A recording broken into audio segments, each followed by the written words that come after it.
Hi guys, today I'm making frozen granola cups, and what you need is peanut butter, honey, and granola, of course.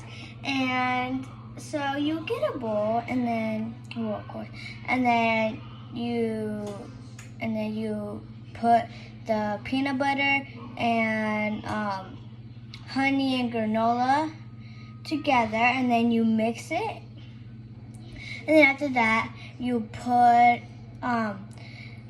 what you just mixed, the granola and the honey and the peanut butter, onto like the cupcake things, and then you put yogurt.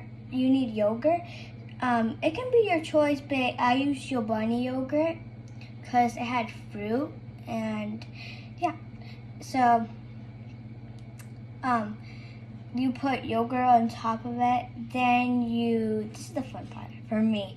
I'm gonna use chocolate, some dark chocolate, and I'm gonna use some strawberries. You can put some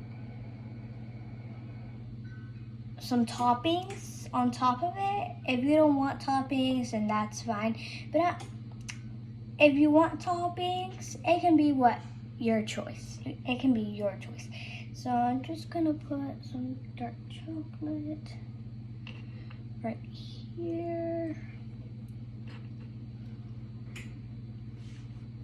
And after that, you put it in the freezer. So, enjoy!